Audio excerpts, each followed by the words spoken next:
એટલે તો દાતા તરીકે તમે અમારા નામનો ઉપયોગ ક્યારે ના કરશો એ મારે સૌને વિનંતી છે. તમારો દાતા છું જ નહીં, હું એક તમારો સ્વજન, તમારા પરિવારથી સ્વજન જ ગણો. મને દાતા તરીકે બિરદાવો એ મારા માટે લાયક નથી. બરાબર. બીજું, હવે તમે લોકો જે અહીંયા તન મન ધનથી મહેનત કરો છો, હું તમારી પાસે એ અપેક્ષા રાખું કે તમે બધા એક સારું રિઝલ્ટ લાવો અને સમાજની અંદર ઉદાહરણ રૂપી તમે બધા, જેમાં કલ્પેશભાઈ બેઠા છે, નીરજભાઈ બેઠા છે, એ તમારી પણ એક જગ્યાએ ગોઠવાય. બરાબર. આવું કંઈક કરો.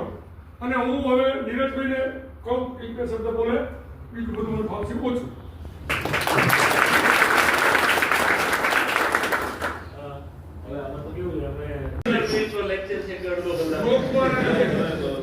તમારે તો મોટિવેશનલ જ બનવાનું છે, બરોબર છે.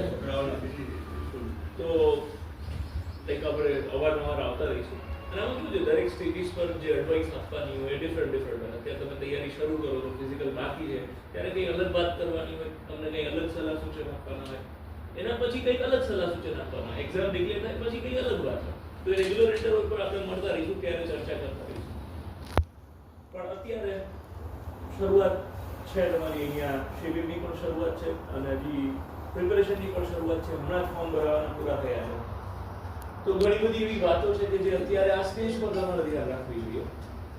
એના વિશે આપણે થોડી ચર્ચા કરીશું. પછી તમારા કોઈ ડાઉટ હશે તો હું અને સાહેબ પણ અવેલેબલ છે. તમારા કંઈ પણ ડાઉટ હોય તો એને અટેન્ડ કરીશું, સોલ્વ કરીશું. આમ તો વિચારો એટલા બધા હોય કે 2-3 કલાક આપો તો એમ થાય કે બોલ જ કરીએ અને સલાહ આપવા જ કરીએ. પણ અત્યારના સ્ટેજ પર જે કામની વસ્તુ છે, એવા કેટલાક મુદ્દાઓ હું અત્યારે નોટ ડાઉન કરીને લાવ્યો છું. આપણે એના પર ડિસ્કસ કરવાનું છે. સૌથી પહેલા તો સક્સેસફુલ કેન્ડિડેટ્સ કરતા શું થાય, અથવા તો તમે તૈયારી કરો છો તો તમારી પ્રિપેરેશનની દિશા કેવી હોવી જોઈએ, કેવી રીતે તૈયારી કરવી જોઈએ. અને આ લોકો કોઈ પણ હોય, એ સફળ ઉમેદવારો અલગ શું કરતા હોય છે, નિષ્ફળ થઈ જતા હોય એ અલગ શું કરતા હોય છે. તો એ બધી જ વસ્તુઓના લક્ષણો જાણવા ખરેખર જરૂરી હોય છે કે અગર કોઈ નિષ્ફળ થયો છે તો કેમ થયો છે. જેમ અમારા ફિલ્ડમાં સાહેબ એગ્રી કરશે કે એ જાણવું જરૂરી છે કે કયા પુસ્તકો વાંચવા, એના કરતાં કયા પુસ્તકો ના વાંચવા. એટલે શું ના વાંચવું એ વધારે ઇમ્પોર્ટન્ટ વસ્તુ થઈ જાય છે. કેમ કે માર્કેટમાં મટીરિયલ અત્યારે એટલું બધું અવેલેબલ છે, બધાના પ્રયત્નો એવા જ હોય કે અમે જ્ઞાન આપીએ, પણ એટલા બધા ઓપ્શન્સ અવેલેબલ છે કે એમાંથી એ શોર્ટલિસ્ટ કરવું ને એ બહુ અઘરી વસ્તુ થઈ જાય છે. તો સેમ એવી રીતે જે સક્સેસફુલ કેન્ડિડેટ છે એના લક્ષણો શું છે ને જે નિષ્ફળ ઉમેદવારો છે એના લક્ષણો શું છે એ સમજવા જરૂરી છે. અને પ્રિપેરેશન કેવી રીતે કરવી જોઈએ. તો મારું માનવું છે કે સફળ ઉમેદવારો છે એ લાઈક ગધા મજૂરી, અગર સાદી ભાષામાં શબ્દ વાપરું તો ગધા મજૂરી નથી કરતા, એ લોકો સ્માર્ટ વર્ક કરે છે. એક લેવલ સુધી ગધા મજૂરી કરવી પણ જરૂરી છે, પણ એક ટાઈમ પછી એ ગધા મજૂરીમાંથી તમારે સ્માર્ટ વર્કમાં તમારી પ્રિપેરેશનને શિફ્ટ કરવી પડશે. જેમ કે શરૂઆતમાં તમારો મેન્ટલ સ્ટેમિના ડેવલપ કરવા માટે, બધું જ નોલેજ ગેઇન કરવા માટે પહેલા તો ગધા મજૂરી જ કરવી પડે. અને જેના માટેનો એક આઈડિયલ શેડ્યુલ તમારું અત્યારે ચાલી રહ્યું હશે, મારા મિતેશભાઈ સાથે વાત થઈ એ પ્રમાણે, તો પહેલું સ્ટેજ આ છે કે જેના અંદરથી તમે તમારો તમામ સિલેબસ કવર કરો. રાઈટ. પછીથી શું કરવું જોઈએ, વાંચવું કેવી રીતે જોઈએ. મારું વ્યક્તિગત એવું માનવું છે કે ગઈકાલે જ જે આપણા ભરવાડ સમાજના છે, ઓલ ગુજરાતમાં ટોપ 10 માં 3 વિદ્યાર્થીઓ. All Gujarat second rank Bhagwanbhai, જે ફર્સ્ટ રેન્કમાં છે એ બી કદાચ અબારીનો દીકરો છે, આપણા માલધારી સમાજનો જ ભાઈ છે, મારી કદાચ ભૂલ ના થતી હોય તો. પણ એ કોઈ રીઝનથી ઓપ્ટ આઉટ કરવાના છે. સીસીમાં સાહેબ સબ રજિસ્ટર્ડ છે એટલે એ નથી લેવાના. તો ઓલ ગુજરાત ફર્સ્ટ રેન્ક કદાચ આપણા ભરવાડનો દીકરો આવશે. હવે રિવાઇઝ રિઝલ્ટ આવે એ પછી આપણને ખબર પડશે, પણ ફાઇનલ રિઝલ્ટમાં હોપફુલી કદાચ ઓલ ગુજરાતમાં કે તમે એવું શું ડિફરન્ટ કર્યું, અથવા એવા 2-4 મુદ્દાઓ શું હતા કે જે તમારી દ્રષ્ટિએ તમને સફળ બનાવ્યા અને બીજા કરતા અલગ બનાવ્યા. તો એમની જે સ્ટ્રેટેજી હતી એ હું તમારા લોકો જોડે શેર કરવા માંગુ છું. પહેલા મેં પૂછ્યું મેહુલભાઈ 5th રેન્ક કે કઈ એવી ખાસિયત, કઈ એવી વસ્તુ કે જેના લીધે તમને એવું લાગે છે કે તમે સફળ થઈ ગયા. એમને એક સરસ શબ્દ વાપરેલો, સમર્પણ. સિસ્ટમને સમર્પણ એટલે કે તમારે તૈયારી કેવી રીતે કરવાની છે. જો મારું વ્યક્તિગત એવું માનવું છે કે સ્પર્ધાત્મક પરીક્ષામાં બહુ ઓછા લોકો કદાચ એવા હશે કે જે જાતે મહેનત કરીને પાસ થઈ ગયા હશે. બાકી મેન્ટોર હોય અને પાસ થવા એવા હું તમને હજારો વિદ્યાર્થીઓના દાખલા બતાવું કે કોઈ ગાઈડ કરવા વાળું હોય, તમે આ કરો અને થઈ જાઓ, આવી રીતે આ દિશામાં જાઓ. બહુ ઓછા લોકો જે ખુદની કોઠા સૂઝબૂઝથી જાતે પણ એને એ ડીકોડ કરવામાં, એ રસ્તો એ વે ડીકોડ કરવામાં ઘણો બધો સમય લાગે છે. પણ કોઈ એક એવો વ્યક્તિ છે કે જેને આ બધી વસ્તુ કરેલી છે, આ સિસ્ટમમાં છે, એવા કોઈ પણ વ્યક્તિ, જેમ કે અત્યારે હાલ મિતેશભાઈ, મુકેશભાઈ આજરા ઓલરેડી, અલિકભાઈ છે એ ઇન્વોલ્વ છે, કલ્પેશભાઈ ડાયરેક્ટલી ઓર ઇનડાયરેક્ટલી ઇન્વોલ્વ હોય, સાજનભાઈ ક્યાંક ને ક્યાંક ડાયરેક્ટલી ઇનડાયરેક્ટલી ઇન્વોલ્વ, જે બી લોકો છે, જે મિત્રો છે આપણા સમાજના સક્સેસફુલ થઈ ગયા, જે આમાં ડાયરેક્ટલી કે ઇનડાયરેક્ટલી ઇન્વોલ્વ છે, એ બધા પાસે એક પ્રૂવડ સિસ્ટમ છે કે ભાઈ આ રસ્તે તમે જશો તો વહેલા પહોંચશો. તો તમારે એક એ સમર્પણ રાખવું પડશે મેન્ટર પ્રત્યેનું, રાઈટ? જેમ કે મિતેશભાઈ કીધું તમારું આમના કરતા એ સિવાય બીજી શું અલગ વસ્તુ, તો ત્યારે એમણે મને એવું કીધું કે કન્સિસ્ટન્સી, રાઈટ? હવે તમે એક દિવસ 14 કલાક મહેનત કરી લીધી અને બીજા 2 દિવસ તમે આરામમાં છો, કાકા મામા માસી દીકરાના લગ્નમાં રાતે આંટો મારી આવ્યા, એની હગાઈમાં જતા રહ્યા, રાઈટ? તો પછી એ વસ્તુ રિઝલ્ટ નથી આપતા, right? Consistency is the key. તો તમે જેટલા લાઈક 6 કલાક 8 કલાક વાંચો તો 8 કલાક, પણ તૈયારી જ્યાં સુધી તમારા હાથમાં નોકરી ના આવે ત્યાં સુધી તમારી 8 કલાક કન્ટિન્યુઅસ હોવી જોઈએ. એક પ્રેક્ટિકલ ઉદાહરણ સાથે અગર હું તમને કહું તો તમારામાંથી ઘણા બધાને રનિંગ થઈ ગયું છે, રાઈટ? અત્યારે અચ્છા એવા મિત્રો બી હશે જેને પહેલા રનિંગ નહીં થતું હોય પણ હવે પ્રેક્ટિસથી થઈ ગયું હશે, અથવા તો થઈ જશે ને ભાઈ ઓલ ગુજરાત નહીં થાય, એને મેં પૂછ્યું, મેં કીધું તમે શું અલગ કરતા? તો કે એમણે એની વાંચવાની પદ્ધતિ સમજાઈ. અને ગૌતમભાઈ માટે કદાચ સાહેબ ઓળખતા હોય કે વિદેશભાઈ ઓળખતા હોય તો એ ભાઈ સાહેબ આખો દિવસ તમે જોવો ને તો એ ફરતો જ હોય. અને લોકો એમ કે ભાઈ આને ટેસ્ટનો માર્ક આવે તો કે આને માર્ક કેવી રીતે? આ તો આખો દિવસ ફરતો જ હોય. પણ એની સ્ટ્રેટેજી પ્રોપર, એનું પ્લાનિંગ પ્રોપર હતું. એ કોઈ પણ ટોપિક વાંચે, જેમ કે એક એક્ઝામ્પલ લઈ લઈએ કે ભાઈ રાષ્ટ્રપતિ વાંચવાનું ચાલુ કર્યું, એટલે રાષ્ટ્રપતિ પહેલા વાંચો, પછી ઓકે માર્કેટમાં એવું મટીરીયલ, એવી બુક્સ અવેલેબલ છે કે જે topic wise previous years question, અગાઉની પરીક્ષામાં પૂછાયેલા પ્રશ્નો હોય, રાઈટ? તો ટોપિક વાંચ્યા પછી એ બધા જ પ્રશ્નો સોલ્વ કરે, 50 100 150 જેટલા એની પાસે અવેલેબલ હોય એ 50 100 પ્રશ્નો સોલ્વ કરે. તો એને ખબર પડે કે પેપર સેટરની માનસિકતા શું છે, પ્રશ્ન બને કેવી રીતે, એમાં એ લોકો ટ્વિસ્ટ શું શું કરે છે. તો એક અલગ એંગલ એનું ઊભું થયું કે ભાઈ મેં વાંચ્યું એમાંથી પ્રશ્ન બને છે કેવી રીતે. એણે આ વસ્તુ પર સ્ટડી કર્યું અને પછી પાછો એ ટોપિક ફરીથી વાંચ્યો. તો હવે બીજી વખત જ્યારે ટોપિક વાંચવા આવશે ત્યારે એનો એંગલ અલગ હશે. જ્યારે લાઈન વાંચશે ત્યારે ખબર પડશે કે અચ્છા આ ઇમ્પોર્ટન્ટ છે, પૂછાય છે, આ વાત પૂછાય છે, આ વાત પૂછાય છે, રાઈટ? તો પછી ફરીથી સેકન્ડ ટાઈમ એ વસ્તુ વાંચે અને ધેન એને એવું લાગે કે હવે મારો ટોપિક 1 2 3 ટોપિક પૂરા થઈ ગયા. તો હવે તો ટેકનોલોજીનો જમાનો છે, સીધા ચેટ જીપીટીમાં નાખો, ફ્રી ગૂગલની જેમ કે મને રાષ્ટ્રપતિ પર 50 માર્કની ટેસ્ટ કાઢી આપો, ફટ દઈ 50 માર્કની ટેસ્ટ રેડી કરી આપે આન્સર કી સાથે, અટેન્ડ કરો. તમારું ચેટ જીપીટી આ રાઈટ? એમાં તમારે કઈ દિમાગ લગાવવાની જરૂર નથી. એમણે તમને જે ટાર્ગેટ આપ્યો છે એમાં તમારે એડ ખાલી પીવાયક્યુ વાળી વસ્તુ કરી શકો ભાઈના સ્ટ્રેટેજી પ્રમાણે, રાઈટ? તો આ બધી વસ્તુઓ છે એ સક્સેસફુલ કેન્ડિડેટને બીજા કરતા અલગ બનાવે છે, રાઈટ? એટલે અહીંયા આ બીજી કન્સિસ્ટન્સીની વાત થઈ. ધેન જે તમારી એક્ઝામમાં ડાયરેક્ટલી ક્યાંય નથી પૂછાતું પણ ઇનડાયરેક્ટલી દરેક દાખલામાં બેઝિક મેથ્સ હોય છે, રાઈટ? અને તમારી પાસે બુક્સ તો છે જ ઘણા લોકો પાસે, મેં જોઈ. તો એમાં બેઝિક મેથ્સ ઇન્ડેક્સ છે, તમારી પાસે ના હોય એમાંથી જોઈ લેજો. અને નહીતર પછી હું પહોંચતી કરાવડાવી દઉં છું અહીંયા, રાઈટ? નેક્સ્ટ ટાઈમ કોઈ પણ આવતું હશે ત્યારે હું મેથ્સ અને રીઝનિંગની બુક્સ અમુક લેવલની મજા. અને જો તમે પીડીએફમાં રોલ નંબર કે નામ નાખ્યું, એન્ટર માર્યું અને પોપઅપ આવ્યો નો ડાટા ફાઉન્ડ, એ એવું ભાગશે કે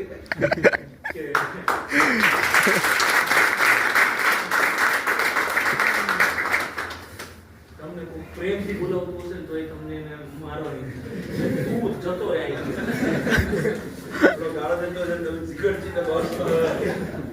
તો એ વસ્તુ છે ને બહુ દુઃખદાયક, બહુ જ દુઃખદાયક. અને ક્યાંક ને ક્યાંક તમને તમારી તૈયારીના સમયગાળા દરમિયાન ખબર પડી જતી હોય છે તમને ખુદને કે નો ડાટા ફાઉન્ડ આવવાનું છે. અને ક્યાંક ને ક્યાંક એ જ રીતે સફળ ઉમેદવારોને બી ખબર પડી જતી હોય છે કે આપણે હવે સાચા રસ્તે જઈ રહ્યા અને આપણી મંજિલ હવે બહુ દૂર નથી. એ સમજ ક્યાંક ને ક્યાંક છે દરેક વ્યક્તિને ઈશ્વર પોતાને આપી જ દેતો હોય. આ બહુ લાંબુ નહીં વિચારવાનું. સાંજ પડે અગર તમારો અંતરાત્મા તમને એવું કે ભાઈ પીએસઆઈ કે કોન્સ્ટેબલ આખી વર્દી જે મહિને 50,000 કે લાખ રૂપિયા પગાર આપે છે, 60 વર્ષ સુધી મને સાચવશે, સમાજ મને આટલું માન સન્માન આવશે, લક્ષ્મીજી આટલા આવશે, આ બધી વસ્તુ માટે મેં આજે જે કામ કર્યું શું એ વ્યાજબી છે? તમારો અંતરાત્મા તમને જવાબ આપશે. પૂછજો ખાલી, એ જ તમને એમ કહેશે કે હા બરોબર છે, આજે થોડો સંતોષ લાગે, અને કાં તો એમ કહી દે ના ના બકા આમ નહીં થાય. તો જ્યારે રોજ તમારો અંતરાત્મા તમને હા પાડવાનું ચાલુ કરી દેશે ને, એટલે તમારે કોઈના સર્ટિફિકેટ ની કોઈ મોટિવેટ માટે કોઈને બોલાવીએ ને, સાહેબની મિનિટ ઉપર ફી આપીએ તો ઓછી પડે, એટલી સારી ટિપ્સ આપી છે મિનિટ ઉપર. અને બાપુ જે મોરારી બાપુ ઘણી કથા માટે છે ને, એ પોથી ખાલી મૂકે જ છે, પણ એક એક પત્તે શું શું લખ્યું છે એમને જ છે. નીરજભાઈને પણ એ મોરારી બાપુ જેવું જ કહેવાય. ગણિત માટે એ ગુજરાતની અંદર ફર્સ્ટ નંબર છે, અને ગણિત માટે સાહેબને મોરારી બાપુ જેવું માની શકાય. અને સાહેબે જે ટિપ્સ આપી, તો આપણી તળપદી લેંગ્વેજમાં કહું તો મારા ધાવણજીને આપી છે.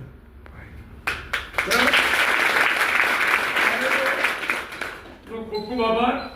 સાહેબ તમે અવારનવાર અમે બોલાવીશું, અને તમારો મોંઘો સમય બગાડી અને તમે અમને ખાસ સહકાર આપજો. હવે હું કલ્પેશભાઈને વિનંતી કરું. કલ્પેશભાઈ વિદ્યાર્થીનો ક્લાસ હોય રોજ 4 પેજ આપવાના, બીજા દિવસે એક્ઝામ રોજ 4 પેજ આપવાના, ગોખી લેવાના. એટલે એ એના પાછળનું વસ્તુ એ હતું કે એ કારણ કે એ વખતે ને 2014 થી 16 ની વાત છે. એ વખતે ખબર હોય તો નવનીતની એક જ બુક આવતી એનજી રાવલની, એ વાંચો એકદમ પાસ. એમ એને એનું પોતાનું મટીરિયલ બનાવેલું, દાખલા વાંચો એકદમ પાસ. એ 200 500 700 પેજનું એનું મટીરિયલ હોય, રોજ 4 પેજ આપે, 3 મહિનાની શિબિર હોય, એ 3 મહિનાના ક્લાસીસ હોય, 4 મહિનાના ક્લાસીસ હોય, એટલે 500 700 પેજ તમને ગોખાઈ દે, અને એની બહાર કોઈ આવે જ નહીં. એટલું કરો એટલે થઈ જાય. હવે સિનારીઓ આખો બદલી ગયો. એ એનજી રાવલની નવનીતની બુક 6 થી 7 પબ્લિકેશનની મળશે, ઈશ્વર પાટીલની મળશે, અને યુવા ઓફિસરની મળશે, વર્લ્ડ બોક્સની મળશે, જેટલા પબ્લિકેશન છે બધાની છે, વેબ સંકુલની મળશે. હવે એમાંથી તમે ગમે એક બુકને ફોલો કરો. જો ઇતિહાસ બધામાં દેશ તો 1947 માં આઝાદ થયો હોય, ત્યાં એવું નહીં લખ્યું હોય કે 48 માં આઝાદ થયો, 1947 એટલે એ દિલીપ પટેલનું ઉદાહરણ એટલે આપું. આઈ થિંક જે આ આપે ને મુકેશભાઈ, મને ખબર છે 2015-17 થી બધી શિબિરમાં પણ છે, અને આગળ નાટક કુમારી શિબિરમાં એમનો અનુભવ છે શું છોકરાઓને કરાવવું, પીએચનો શું કરાવવું. એ તમારે જો 2 વિદ્યાર્થી તૈયારી કરતો હોય, એક 0 થી તૈયારી કરે અને એક અનુભવથી તૈયારી કરે. એટલે એ મુકેશભાઈ જે બધા આપે ને, એ તમને અનુભવથી તૈયારી કરાવડાવે. આજે કોઈ જગ્યાએ જવાનું હોય કે તમારેથી નીકળવાનું છે, ધારો કે ગિરનારની યાત્રાએ જવાનું હોય, કોઈ યાત્રાએ જવાનું હોય, તમે તમારો જાતે પ્લાન બનાવો, અને કોઈ તમને અગોથી પ્લાન આપી દે, ઇન્ટરનેટ આપી દે કે તમારે આ જગ્યાએ, કારણ કે એમાં મોટિવેશન આપનાર કોઈ છે નહીં. ફેમિલીમાં કદાચ જો તમારો ભાઈ ગવર્મેન્ટમાં હોય તો સ્વાભાવિક વસ્તુ છે કે રસ્તો જોયેલો છે, એને ખબર છે કે એ આ તૈયારી કરતો હતો, તો એને આપણે ઓલું પિક્ચર જોયું છે કભી ખુશી કભી ગમ. એમાં રિતિક રોશનને જ્યારે ગુરુકુળ મૂકવાના આવે ને, ત્યારે એને ખબર છે કે મારો મોટો ભાઈ ગયેલો છે, મારે જવાનું છે. તો એ સરળ વસ્તુ છે. પણ જે ફર્સ્ટ જનરેશન છે તેને ખબર નથી કે મારે કઈ રીતે તૈયારી કરવાની, તો તમારે ખુદ તમારે બનવાનું તમારો રસ્તો. અને તમને મોટિવેશન આપવા માટે આ શિબિર એ એનું માધ્યમ છે કે શિબિર થકી તમે પૂરા થાવ, તમને રસ્તો દેખાડે છે, તમે આ પ્રમાણે તૈયારી કરો. હવે ગ્રાઉન્ડની વાત, હું 2016 ની અને 17 માં પીએસઆઈ ની ભરતી હતી. હું પીએસઆઈ તરીકે સિલેક્ટ થયેલો 2017 માં. 1 જાન્યુઆરી 2017 ની પ્રિલિમ હતી, અને 14 ફેબ્રુઆરી વેલેન્ટાઇન ડે મારું ગ્રાઉન્ડ હતું. એટલે ગ્રાઉન્ડમાં દોડવી ને એટલે છઠ્ઠા હાથમાં રાઉન્ડ એમ થઈ જાય, ખરું 13 રાઉન્ડ દોડવાના, 12 રાઉન્ડ દોડવાનું કેવતા એમ ક્યારે પૂરા થશે. પણ 7મા 6-7 રાઉન્ડ ક્લિયર કરશો ને, પછી તમારી ગણતરી ઊંધી થઈ જશે. હવે આટલું જ બાકી રહ્યું, આટલું જ બાકી રહ્યું. સેમ વસ્તુ મેથ્સની વાત છે. તમે ઊભા એ વિચાર કરશો ખરું મેથ્સ તો આવડું બધું કેવતા પૂરું થશે, પણ તમે શરૂઆત તો કરો, તમે નાનું સ્ટેપ તો આગળ વધો, તમે ઘડિયા કરો, પછી તમને કોન્ફિડન્સ આવશે કે બસ મને ઘડિયા આવડે, 1 થી 20 લગી ઘડિયા આવડે, 1 થી લગી વર્ગમૂળ આવડે, ઘનમૂળ આવડે, પછી એને એપ્લાય કરો તો તમારો રસ્તો ઘણો સરળ થઈ જશે. પેલું હનુમાનજી વાળી આપણે બધાએ વાતો સાંભળેલી છે કે હનુમાનજીમાં અપાર શક્તિ છે, પણ એને યાદ કરાવે કે હનુમાનજી તમે એ જ લક્ષ્મણને મૂર્છા આવે છે ને પર્વત લેવા જવાનું થાય કે તમે તો એ હનુમાન જો કે છે અતુલિત બલધામા જન્મતાની સાથે જ ફળ સમજી નાખા સૂર્યને ગળી ગયેલા. એટલે આપણા બધામાં એ શક્તિ છે, પણ આપણને ખૂબ આમ કે ને સ્પાર્ક કરવો જોઈએ. એટલે એ સ્પાર્કનું કામ શિબિર કરી રહ્યું છે. આજુબાજુના તમારા મિત્રો તમને સ્પાર્ક કરશે. ઘણા બધા ગ્રુપમાંથી હશે, બીજો મિત્ર બહુ સારું એને આવડતું હશે તો તમે એને જ મોટિવેટ થાઓ. એને આટલો આવડે મને કેમ નહીં એમ. અને તમે એને પૂછો કે તું ભાઈ કેવી રીતે થાય છે. અમે પણ તમારી માંથી જ થોડી લગીન થાય આપણને કે આપણે બસ હવે તો લડી જ લેવું છે. એ જે ટેમ્પો ચડ્યા હોય ને એ થોડી 10 દિવસ 15 દિવસ થાય પછી ધીરે ધીરે વળી જાય, ઠીક છે, હાલ્યું જાય, ચાલ્યું જાય, એવું નહીં. તો ભલે 4 કલાકની મહેનત કરો રોજની, 5 કલાક વાંચો, 4 કલાક વાંચો, જે વાંચો, પણ એક કન્ટિન્યુઅસલી હોય. અને એ પીએસઆઈ ને રિઝલ્ટ કોન્સ્ટેબલ પાસે પીએસઆઈ ને તમારા બાજુવાળો પાસ થયો તો તમને ઘૂસબમ આવતા રિઝલ્ટ આવી ગયો. હું પોતે અત્યારે ડેપ્યુટી કલેક્ટર બની ગયો છતાં પીએસઆઈ રિઝલ્ટ આવે ને એટલે આપણે કંઈક થાય. રિઝલ્ટ ની એ વાઇબો જેવી છે, એના કર્મો જેવા છે. બીજાનું રિઝલ્ટ આવે છતાં બીજા કોઈ પાસ થાય છતાં આપણે થાય વાહ સમાજના 15 છોકરા, 20 છોકરા, 25 છોકરા પાસ થયા. એ જે ફિલિંગ હોય ને એ ફિલિંગ બસ એ વાઇબને પકડી રાખવાની. આપણું નામને આગળ લાવવા માટે સમાજના શ્રેષ્ઠીઓ બેઠા જ છે કે આપણાથી ભલે એમનાથી જે થાય એમનો કોઈ શોખ નથી તમારા ઉપલબ્ધ નથી. બસ તમે ખાલી તમારા પાસ થાવ અને તમારા સમાજનું ઉત્થાન, તમે બીજા ત્રણને મદદ કરો. એ મુહિમથી જ અમને આ શિબિર ચાલુ કરી છે. તો હવે આપણી જવાબદારી બને રિઝલ્ટ આપણે આપીએ. બાકી શું થશે, શિબિરના આયોજક શિબિર કરે તો કોઈ પાસ જ ના થાય તો શું થાય, તમે બીજી કોઈ શિબિર થતા રોકો. હવે એ જવાબદારી આપણી જવાબદારી આવે. આપણે શિબિરમાંથી પાસ થઈએ, રિઝલ્ટ મળે તો બીજા કોઈને મોટિવેટ મળે તો આપણે કરવી. બાકી 50-100 માણસોને રાખો તમે, આ લાગશે નેગેટિવ વાત થઈ રહી પણ નહીં, આ ખરેખર જરૂરી વાત. તમારી જવાબદારી ડબલ બની જાય. શિબિર આપણે કરી, આપણને મોકો મળ્યો હોય તો આપણે રિઝલ્ટ આપીએ. બાકી તમે ખાઈ પીને ભૂઈ રહેશો એ એમનો સમયગાળો પૂરો થશે, પણ બીજા કોઈ શિબિર ચાલુ કરતા છે ને એ વિચારશે કે આ છોકરા આવીને ખાઈ પીને ભૂઈ રહે, આપણા હાથ ધો નહીં કરો. રિઝલ્ટ મળશે તો એમને પણ ઉત્સાહ થશે કે 5 છોકરા લાગ્યા, 10 છોકરા લાગ્યા તો એનો પરિવાર પૂરું થયું તો એ મોટિવેટ મળશે. એટલે આપણી પણ જવાબદારી જે કંઈ તમને સમજાયું એ સારી વાત છે. અને મારી આ જગ્યાએથી ઉભારી પણ મારી પણ એક વિનંતી છે કે અમે તમને અહીંયા રાખ્યા એમાં અમારો કોઈ અંગત સ્વાર્થ નથી કે તમારા માથા ગણાઈ મારે કે ગવર્મેન્ટમાંથી ગ્રાન્ટી નથી લાવવાની.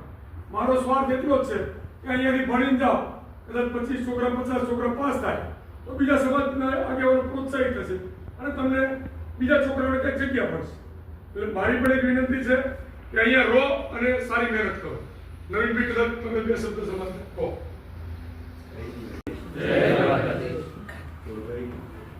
આપણા જે શિબિર ચલાવી રહ્યા છે એના દાતા તો નહીં કહું પણ સમાજ સેવા કરી રહ્યા છે. નીરજભાઈ શિક્ષક છે એવું તો બોલી શકે, અમારા હજુ બોલતા હજુ ખીલતા વાર લાગશે. નીતેશભાઈ અને મુકેશભાઈ સમાજના આ પ્રતિષ્ઠા આજે તમે તૈયારી કરી રહ્યા છો, ખૂબ આનંદની વાત છે. તમારા મા બાપનું નામ રોશન કરી રહ્યા છો અને આ સમાજને દાખલારૂપ બનવું એ તમારા આવડેલી એક શિક્ષક છે. શિક્ષકની ડેપ્યુટી કલેક્ટર તમારી સામે છે. નીરજભાઈ, એમના ભાઈ પ્રશાંતભાઈ ખૂબ એટલું ભણ્યા અને એવી રીતે તમારે તમારા પરિવારનું નામ રોશન કરવાનું છે અને સમાજનું પણ નામ રોશન કરવાનું છે. આજે નારાયણ ફાર્મમાંથી 20 છોકરાઓ પીએસઆઈ થયા એટલે ગર્વની વાત છે. અમને ખુદ રોવાડા ખડા થઈ ગયા. આટલા છોકરાઓ, તમે પણ ખૂબ મહેનત કરો અને ખૂબ આગળ વધો એવી શુભેચ્છાઓ. एक कईस के रुकिया सिंधु ने गोदाखोर लगाता है, जा जाकर खाली हाथ लौट कर आता है, मिलते नहीं सहज ही मोती गहरे पानी में, मुट्ठी उसकी हर वक्त खाली नहीं होती, लहरों से डर कर नौका पार नहीं होती, कोशिश करने वालों की कदर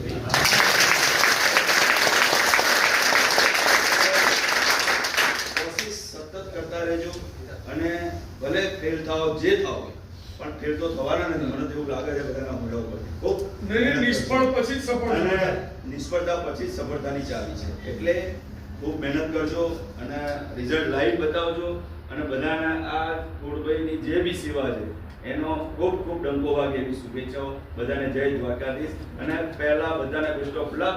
બધા પાસ થઈ જશે.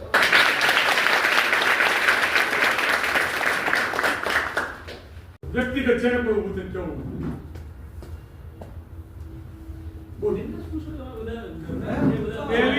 પહેલી તો શિબિરના તમારા સેવક તરીકે અમારી કોઈ તકલીફ હોય તો તમે બધા જાહેરમાં મને શો કરી શકો છો.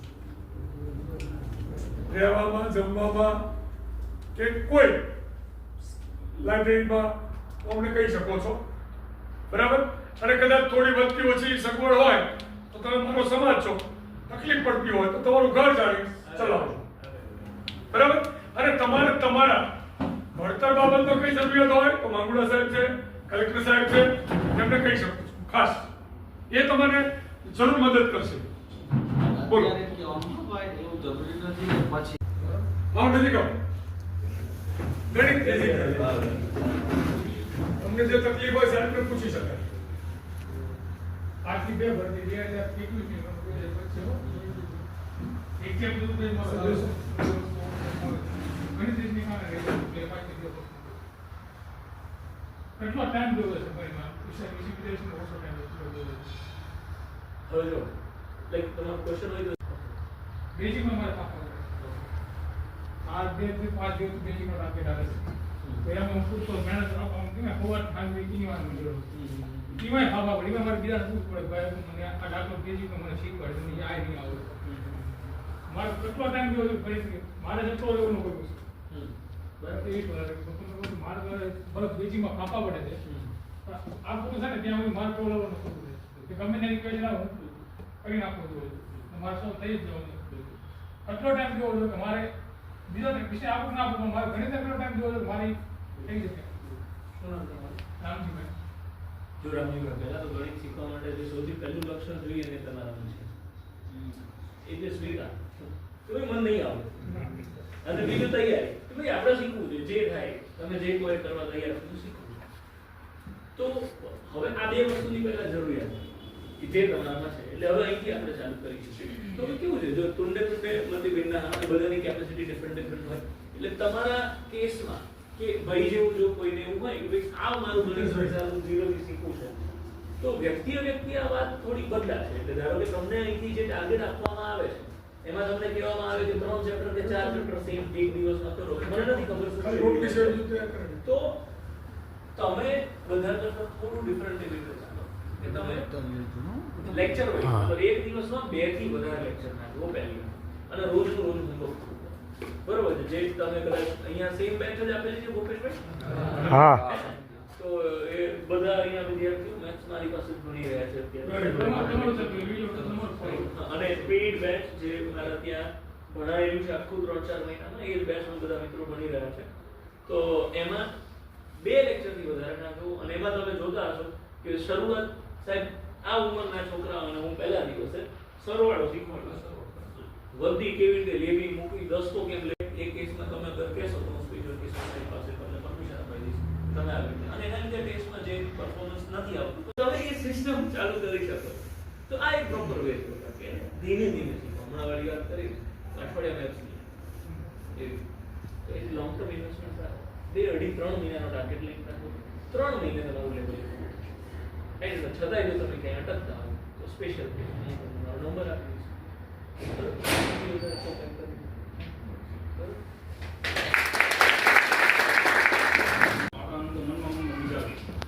હું પૂછીશ તો કેવું લાગશે એ મનમાંથી કાઢી નાખો હવે તો એઆઈ આવી ગયું અમારી ઇન્ટરવ્યુ તૈયારી ને 75-70% ઉપર સર એઆઈ થી કરી ચેટ જીપીટી હું મિકેનિકલ એન્જિનિયર ભણેલો હોત મેં ચેટ જીપીટી પૂછ્યું કે ભાઈ જીપીએસસી ક્લાસમાં જોઈન કરીએ મિકેનિકલ એન્જિનિયર બાબતે કયા કયા પ્રશ્નો પૂછાય છે હું મસ્ત મજાનું જીપીએસસી કદાચ જોવામાં કદાચ નહીં હોય પણ ખબર છે એમાં જીપીએસસીના ઇન્ટરવ્યુમાં આપણને બોક ઇન્ટરવ્યુ જોયા છે તો શોખ પૂછતા હોય તમારો શોખ હોબી શું હું અર્જુનભાઈ ટોળાને મળેલો સાહેબ ફર્સ્ટ ટાઈમ મારું જીપીએસસી ઇન્ટરવ્યુ આવેલો અને મળેલો સાહેબ આવો શોખ શું હતો કેમ કે શોખ કહેવાનો નહીં પણ આપણે ડેવલપ કરી રાખવો પડે પાછું આપણને પૂછી શકે ભાઈ તમે શું તમારો શોખ શું છે એમ તો સાહેબ મારો શોખ નથી તો એ નેગેટિવ ઇમ્પેક્ટ એટલે મેં એવું તૈયાર કરી રાખેલું કે આપણને પૂછે તો કહેવાનું પછી પાછી એમને પ્રોબ્લેમ કે ભાઈ તું કે રમવા મને રમવાનું નથી શોખ તો બીજો કે આ ના કરું કે આ કર લોકો એના દુઃખની વાતો કરે છે હવે લોકો એટલું ફીલ નહીં કરતા બરોબર તમે કોઈ જોડે ડીલો છે બીજી કઈ વાત ચેટ જીપીટી સાથે તમે ડિસ્કસ કરી શકો કે ભાઈ મને આ પ્રોબ્લેમનું સોલ્યુશન આપો એ આપશે અને સ્માર્ટ વે મતલબ એવી રીતે તમારે તૈયારી કરવી પડશે લોકો કરે છે એવી રીતે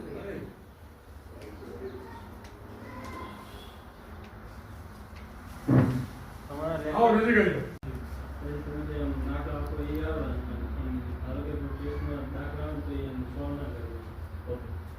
ક્યાંથી શીખવાનું ચાલુ ઓકે અને ટેસ્ટમાં એટલે આપણી ટેસ્ટના કે બીજી બધી ટેસ્ટ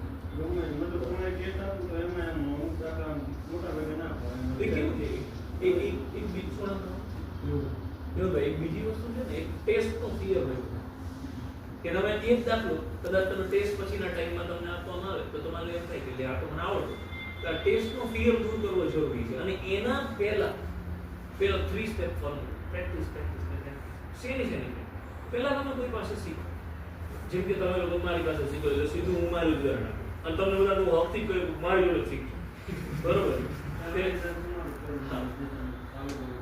તો પહેલું સ્ટેપ શું તો કે શીખવા પછી બીજું સ્ટેપ શું તો કે બુક સોલ્યુશન રાઈટ બુકમાંથી તમે આખું ચેપ્ટર પૂરું કરો અચ્છા બુકમાંથી પૂરું કર્યું શીખી લીધું આવડી ગયું બુકમાંથી તમે કર્યું આવડી ગયું પછી તો કે હવે સ્ટેપ આવે પ્રીવિયસ યર્સ ક્વેશ્ચન અગાઉની પરીક્ષામાં પૂછાયેલા પ્રશ્નો ના ટેસ્ટનું મોક ટેસ્ટનું ભયંકર મહત્વ છે પણ મેં તમને કીધું કે દરેક વસ્તુની એક ટાઈમ હોય એનો સ્ટેજ હોય મોક ટેસ્ટનું જ્યારે સ્ટેજ આવશે ત્યારે આપણે મોક ટેસ્ટની વાત કરીશું પણ અત્યારે તમે જે ડેલી ટેસ્ટ આપો છો એ તમારું ટેસ્ટના ફિયરને દૂર કરવો પડશે અને ટેસ્ટનું એનાલિસિસ કરવું બહુ જરૂરી છે રાઈટ કે ચલો એક વખત 20 આપી છે એને તમે જો લર્નિંગના ફોર્મમાં લો 20 માર્કની ટેસ્ટ આપી 15 આવડે 5 નથી આવડે તો 5 કેમ નથી આવડે એના સાચા જવાબ શું છે એના ઉપર તમારે સંશોધન કરવાનું અને એનાથી આપણું કામ શું કે હવે આવો પ્રશ્ન બીજી વાર પૂછાય તો ખોટો ના પડવો જોઈએ એનું આપણે ધ્યાન રાખવું બાકી મેક્સિમમ તમે વેરાયટી ઓફ ક્વેશ્ચનની પ્રેક્ટિસ કરવી પડે અલગ અલગ પ્રકારના પ્રશ્ન બરોબર છે ઓરલ કેલ્ક્યુલેશન થોડી વધારે મોઢે ગણતરી કરવાનું હવે તમે દિમાગમાંથી એ જવાબ એ વિચાર બહાર આવવાનો દરવાજો આવડો હવે આ બાજુથી આ શોર્ટકટ આવતી હોય ઓલી સાઈડ ભટકા એકે બાર ના નીકળ્યો બરોબર એટલે તમે હેરાન થાવ આ સબ્જેક્ટ એવો છે કે એક કરતા વધારે કોઈ પાસે નહીં ભણવાનું એટલે આ સમર્પણ વાળી વસ્તુ હોય છે બેસ્ટ આ સમર્પણથી હું શું કહેવા માંગુ છું તમે હવે ગણિત શીખ્યા હવે એવો દાખલો મારે બી બને છે કે મને ના આવડતો હોય તો એવા દાખલા હોય જ છે કોઈ આ પૃથ્વી પર એવું ના કહી શકે કે ભાઈ આપણને બધું આવડે આ સોલ્વ કેવી રીતે થાય આવો દાખલો ફરી આવે તો મારો માર્ક ના આવે અચ્છા એ મેઇન વાત મારે તમને જે કહેવી છે એક વખત આપણો સિલેબસ શીખો તમારું ફોકસ હવે તો વાત કરી જ છે અને હું માસ્ટર જ છું તો પછી ચાલુ કરી દઉં કે તમારું પેપર છે ને 3 પાર્ટમાં ડિવાઈડ 20 60 20 નો રૂલ છે એટલે એમાં 20% ઈઝી હોય આખા ગામને આવડે 20% સોના કાઢ નાખે એવું હોય કંઈક ગમે એવી તૈયારી કરી હોય તો એને આવડે અને 60% મોડરેટ પેપર જેને તૈયારી કરી છે એને આવડે હવે તમે આજે 20% ડિફિકલ્ટ ઉપર જો ફોકસ કરવા ગયા તો ધેટ મીન્સ વોટ કે તમે 100 માંથી 100 માર્ક લાવવાની તૈયારી કરો હવે જે લોકો 100 માંથી 100 માર્કની તૈયારી કરે છે ને ટ્રસ્ટ મી એ લોકો બધા 1 2 4 5 ભરતી પછી વડી બને અને વડી તમામ જગ્યાએ શું તો કે બધાને ગાઈડન્સ આપે કઈ ચોપડી વાંચવી આ વંચાય આ નો વંચાય આ નો કરાય અને નોકરી નથી લાગતી અને જે લોકો સ્ટ્રેટેજિકલી મહેનત કરે છે competitive exam is all about strategy planning અને સ્ટ્રેટેજી કેટલું તમારું સારું છે એના પર ડિપેન્ડ કરે કે તમે ગામ કરતા વહેલા જલ્દી ક્યારે ગોઠવો તો તમે 80% માર્ક ઉપર ફોકસ કરો એવું અને એ 80% આવી જાય છે ને મેથ્સમાં હવે તમે બંધારણમાં 80% કવર કરવાનો ટ્રાય કરો હવે તમે રીઝનિંગમાં હવે તમે કરંટમાં હવે તમે સાયન્સમાં 80% પહોંચવાનો ટ્રાય કરો બધામાં 80% આવી ગયા એટલે તમને નિર્જા બોર્ડ મેડમ હામાયું કરીને ગામમાં ઘેર લેવા ધારો કે રેગ્યુલર ધોરણ 200 માર્કનું પેપર છે મેરિટ ટુ 120 માત્ર 60% છે એટલે 60% એ કટ ઓફ આવે હવે તો કે એમાં મેથ્સ કેટલું પૂછવાનું તો કે 40 માર્ક દઈ બેઠા એના 60% કેટલા થાય 24 ઉપર માર્ક આપણે આવે તો મેથ્સ અને રીઝનિંગમાં એટલે હેપી ફીલ કરવાનું કે મને ગણિત રીઝનિંગ આવડે છે અને પછી તમે કહો ના ના ના આ તો 14 માર્ક ઉપર પેલું 20% ડિફિકલ્ટ છે અમુક લોકો ચિંતા કરે કે આ 80% જે ઈઝી ને મોડરેટ છે ને એમાંથી મને નો આવ્યું તો બોલું તો રેડી કરવું પડે એટલે તને આમાંથી નથી આવડતું પછી આમાંથી ક્યાંથી આવડે એટલે આ બધી વસ્તુ છે ક્યારેક ના આવડે તો ઓકે મારું એક્સેપ્ટ કરી પ્રેક્ટિસ કરી ફરીથી પૂછાય ત્યારે આપણે આવડવું એવો પ્રયત્ન કરવાનો અને ટેસ્ટ મેક્સિમમ આપી અને ટેસ્ટનો ફિયર દૂર કરવાનો ખૂબ સરસ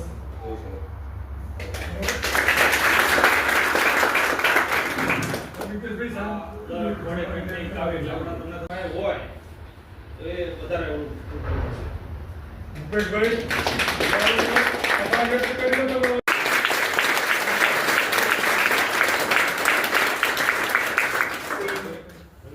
જી એક્ઝેક્ટલી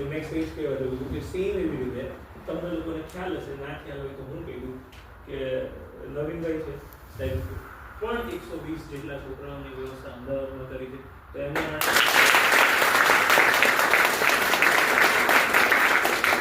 અને આ બધા સમાજના આગેવાનો જે છે આપણા વડીલ મિત્રો છે એમનો શું સ્વાર્થ એવું તમને કહે છે કે તમે પાસે જાઓ લેખિત પગાર તમારે અહીંયા મોકલી દેવાનો મારા ઘરે કોઈ જ નથી. કોઈ દિવસ નહીં. અચ્છા તો શું કે એ એમને ક્યાંય તકલીફ પડશે ને તમે કોન્સ્ટેબલ છો તમને ફોન કરશે કે હું આ જગ્યાએ મને પોલીસ વાળાએ રોક્યો છે એમના ડાયરેક્ટ વધારે ના પડે તો કઈ દઉં કે એમના ડાયરેક્ટ કોન્ટેક્ટ કમિશનર સુધી હોય તો આપણે કદાચ કાલે કોન્સ્ટેબલ કે પીએસઆઈ બનીશું તો આપણા પ્રત્યે એમનું કોઈ સ્વાર્થ નથી રાઈટ માત્ર ને માત્ર સમાજ પ્રત્યેની લાગણી ગિવિંગ બેક ટુ સોસાયટી ઈશ્વરે આપ્યું છે તો એમાંથી કંઈક સમાજ માટે કરીએ એવી લાગણી સાથે સાહેબ કે નવીનભાઈ સાહેબ રાઈટ એમનો એ જ હેતુ તો ખરેખર એમના વિચારને અને આ તમે જે શિબિર કરો છો સર ખરેખર આનાથી સમાજને પ્રેરણા મળશે સમાજ અને બીજી વસ્તુ એવું નથી કે ખાલી સમાજના આ બે જ વડીલ મિત્રોને આપણા આગેવાનો એવા છે કે જેમની પાસે પૈસા છે ઘણા બધા પાસે પૈસા છે પૈસો છૂટવો અઘરું કાલે આવતી ભરતીમાં 5, 7, 10, 20 શિબિર થશે અને વિદ્યાર્થીઓની સંખ્યા વધશે અને આવી રીતે કદાચ આપણો સમાજ આગળ આવશે તો અમારા બધા તરફથી ફરીથી એકવાર લાભ થાય